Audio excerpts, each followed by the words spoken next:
สวัสดีครับ I'm Point from confront. First of all, I apologize for the sound quality in this video because it's raining really hard right now, and I'm also sick today, so my nose is stuffy and I'm probably gonna sound a bit weird. Anyways, in the last video, I talked about how to practice mindfulness, why to practice mindfulness as a means to cultivate more awareness so that we become more aware of our thoughts, our feelings, our emotions as they arise, so that we can better control our emotions rather than be controlled by our emotions, right? And today I want to continue on that topic, but talk about another tool that we can explore as a way to help us self-reflect and gain more understanding of where our particular sticking points are coming from. So I want to talk about self-reflection today. How do we look back on ourselves and reflect honestly to connect the dots, so to say, so we have that aha moment, right? We're after that aha moment, this is why I feel angry towards that person. This is why I hold a grudge against that person. This is why I always demonize that person. This is why I feel bitter towards my brother or my sister or my sibling or my ex-husband, my ex-wife, whatever, Before we continue, I want to share this quote that I think rings so much truth to it. I don't know where the quote is from. I believe it was a translation from something the Buddha had said, but I have to fact check that. Anyways, the quote goes along this line. The instant we feel anger, we have already ceased striving for the truth and have begun striving for ourselves. Again, the instant we feel anger, we have already ceased striving for the truth and have begun striving for ourselves. I think that's just so true, because if you really think about it, if you really contemplate on why you are angry or why you feel upset with somebody or why you feel bitter or hold a grudge against somebody, if you really go deep down and examine the structure of that emotion, the structure of that anger, where it's coming from, you will have to face the inconvenient truth that in a way is your way to protect yourself, to uphold your sense of self, right? You're striving to protect your sense of self, your egoic structure or your sense of identity, the integrity of this me structure, of this identity of who you feel, you think you are, your self-image, your self-concept, this image and this idea of who you think you are that lives inside your mind, right? It includes the physical aspects of you, it includes the belief systems that you hold, it includes the moral systems that you hold, it includes your past life experiences, who you feel you are as a person, it includes your relatives, who you're related to, your siblings, your parents, your grandchildren, your children, etc. Right? In a sense, the emotions of anger, feeling upset, or holding a grudge is a way to protect that structure, right? You're trying to protect yourself in a sense. I'll get to that in a moment. But the key is this, okay? I wanted to present this quote as an ideal for us to work and strive towards. Of course, it's not realistic to expect that, after watching this video, I work on myself a bit, I'll never get angry again. Of course, that's unrealistic, right? But nonetheless, again, I wanted to present this as an ideal for which we can all strive to work towards, right? So we can lock our compass to become a better version of ourselves than we were yesterday, right? So when we talk about self-reflection, what we want to do is look back on ourselves with brutal honesty and objectivity about why we feel a certain way, why we feel negative towards somebody, why we feel angry, or etc., right? And a lot of the times in my content, you'll see that I try to present these ideas in a nice, positive way, in a motivational way, in a positive way to encourage you to start this path and to start this journey and join me on this journey of self-improvement and self-mastery, right? But that has a limit. And a lot of this personal development work or working on ourselves or growth work, right? You can't just be happy on the positive sides, right? You can't just expect that you'll grow just from staying and being attached to the positive sides, the motivational aspects of it. We have to be humble enough to accept that if we really want to grow, that includes, by definition, the requirement to dive down inside ourselves and go through all that shit that's in us. Go through all our ugly sides. That's what I'm trying to say. We have to be willing to confront, accept, and make peace with our dark side with the reasons why we feel hatred, why we feel anger, why we feel jealousy, why we feel envy, all those negative things that we have inside of us. We have to confront them and make peace with them and accept them in order to outgrow them and move on, in order to truly grow as a person. Without the willingness to do this, which takes a lot of emotional strength, a lot of emotional labor, and it takes a lot of courage. But without this, we can never truly grow. And we will merely delude ourselves into thinking that we've mastered ourselves, right, when we haven't. Okay, so where am I going here? I think it's best demonstrated through the use of example. So let's use this example about a conflict between siblings. I think this is an example that we all are familiar with, whether through somebody else that we know or whether or not we experience this problem ourselves. Certainly for me, I see this in my social circle. I see a lot of people, a lot of siblings who turn their back on each other and sort of have to demonize each other, right? Even though they used to love each other very much, even though they used to be very close to each other, right? So the question is, why does that happen? Why is it that two people who are close due to the bonding nature of their relationship, because they're siblings, and due to, authentically having loved each other before, what brings them to the point where they turn their backs on each other and they are angry at each other and they are bitter towards each other and they hold a grudge against each other, right? And what can we learn from those situations?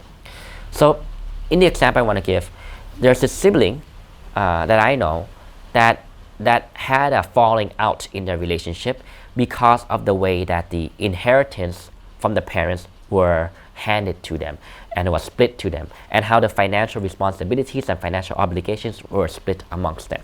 Now, in this case, both these people, they're very good people in themselves. They have a good heart and they mean well, right? But from their own perspective, they feel that they were treated unfairly, right? They feel they were treated unfairly, even though both of them are really good people. Of course, they have different styles, they have different communication styles, they have different character styles, right?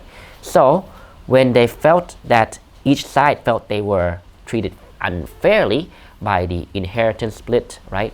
Or by the split of the financial obligations of the family, and because they weren't able to constructively communicate amongst each other, they did not have a constructive and positive communications channel, eventually, it led to a lot of negative thinking. It led to, accusations, bickering back and forth, claiming that you're selfish, claiming that he's selfish, she's selfish, you don't love mom and dad, you just want the money, speculating the other side and speculating in a negative way.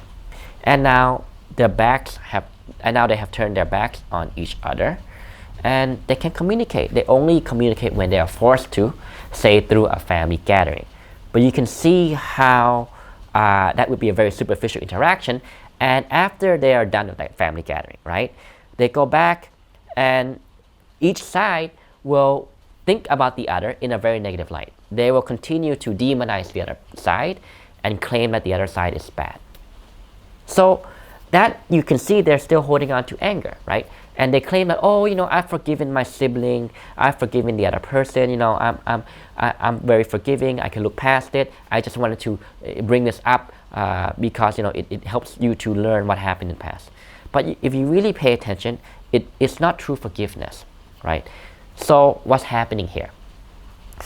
Imagine yourself in that situation. Imagine yourself in a situation where you have a falling out of a sibling, and now you feel angry towards them.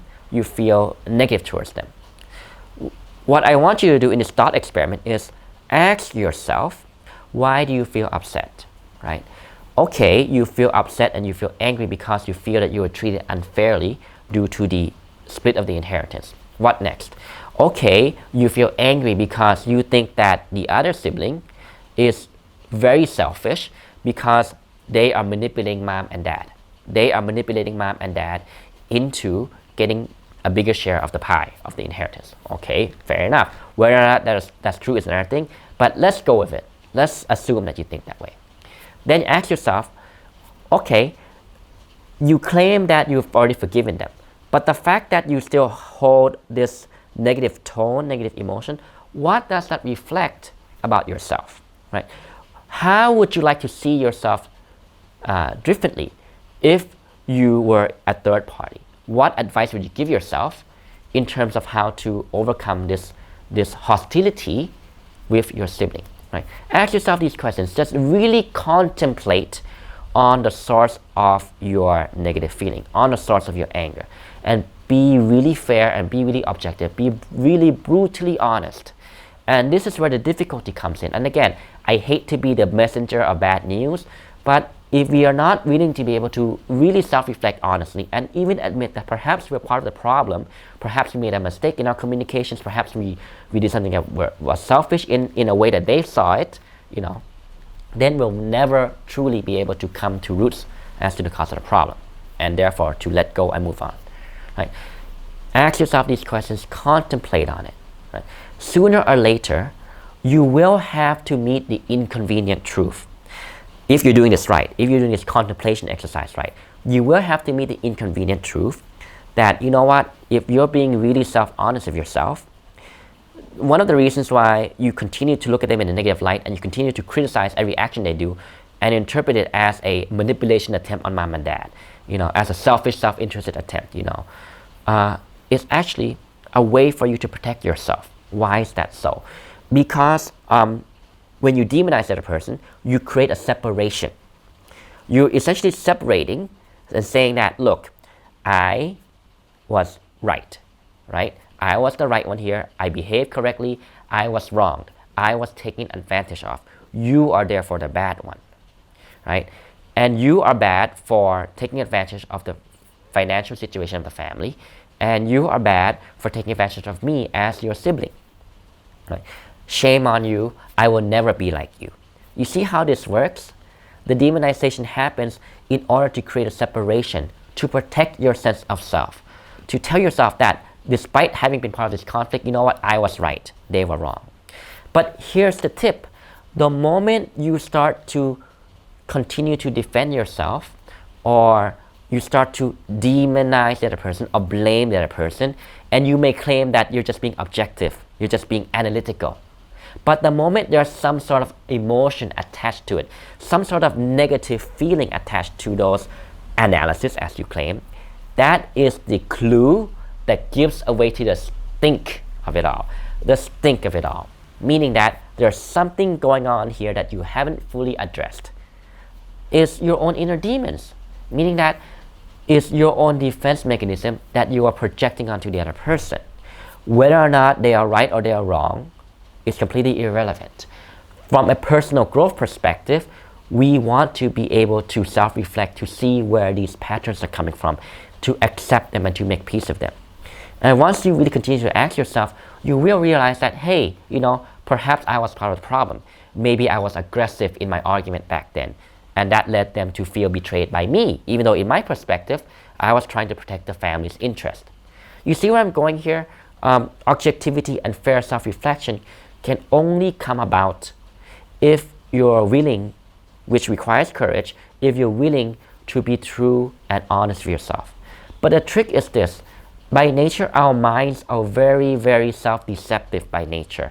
We tend to do this mental gymnastics to tell us a lie, a white lie, that eventually we believe in it. And we really do believe self-righteously so, that that we have the moral high ground here.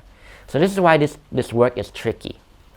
But the moment you are too concerned with protecting your own moral position or your own sense of self, or protecting that your own feelings that you did it right and they did it wrong, that is the clue that perhaps there's some defense mechanism on a very deep and subtle level that you haven't fully addressed yet.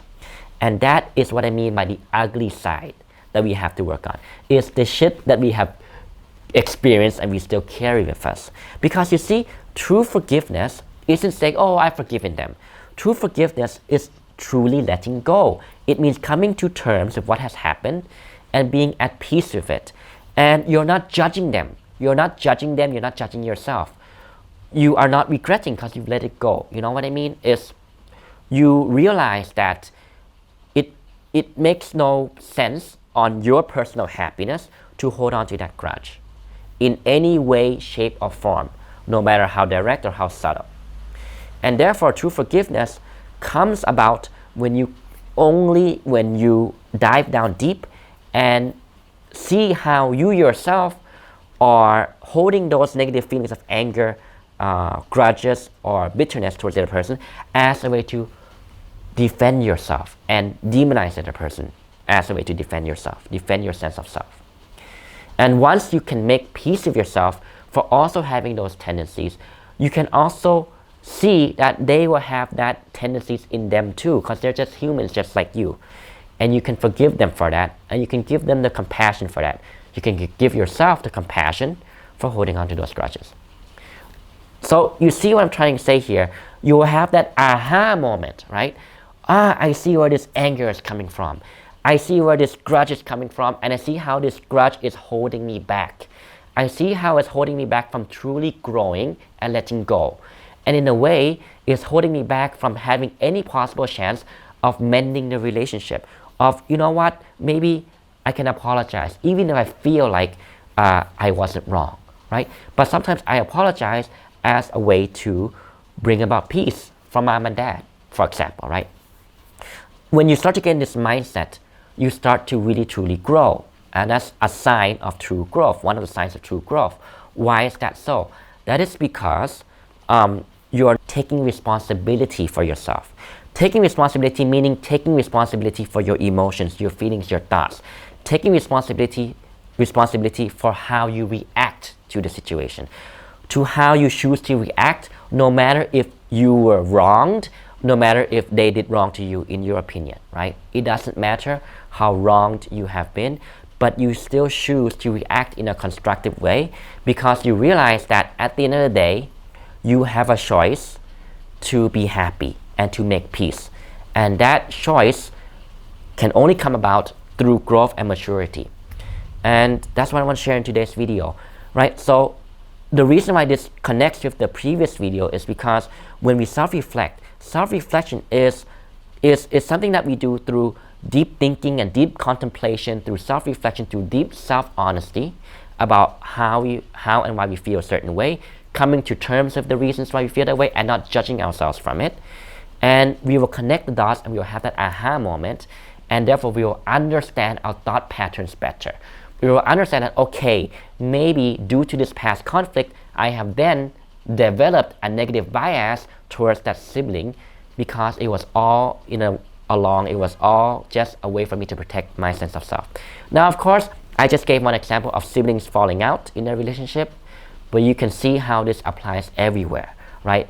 A bad relationship with a parent, and this is that I want to see often, how ex-husbands and ex-wives, people who divorce, right? Families who divorce, parents who divorce, end up using their own children as a hostage, right? Because it's very subtle, subconscious war between one parent to the other. And that's really an unfortunate thing because at the end of the day, you only hurt yourself and you hurt the ones that you love. So I want to share this in today's video. Connect the dots, look back, self-reflect, and have that aha moment. And it helps you to recognize your own thought pattern tendencies. So when you practice mindfulness and practice awareness, you can make the link between each individual sticking point that you have in particular. And that's where growth happens. So I want to share this in today's video. Thank you very much for watching. I hope it was valuable for you. Please leave in the comments what you think. How do you self-reflect and dive down to confront the dark side of yourself, so to say? We all have it, but we need to be willing to confront it in order to grow. For me, from my example, I used to be a pessimistic kid. I used to be a very pessimistic teenager. I used to be very, hold my beliefs very strongly, beliefs about the politics or whatever. I used to hold on to these beliefs very strongly, but a very close friend of mine showed me the limitations of that, showed me the cost of that, because I was only hurting myself, by holding on to these strong opinions and going against the world, right? So, it requires the willingness to face and accept your own dark side or your own wrongdoings or your own wrong ways of thinking. And I hope this was valuable for you. Good luck with this. Let me know how it works for you. If you like this video, please leave a like for me. Please share the video for me. And please subscribe to my channel if you're watching on YouTube and hit the bell notification button. Or like my Facebook page if you're watching on Facebook. That's it for now. Good luck with the practice. This takes patience, this takes courage and a lot of emotional labor, I know. But I guarantee you, once you pass through that, you will feel very liberating because you will let go of a grudge. Good luck to you. I'll see you next time. สวัสดีครับ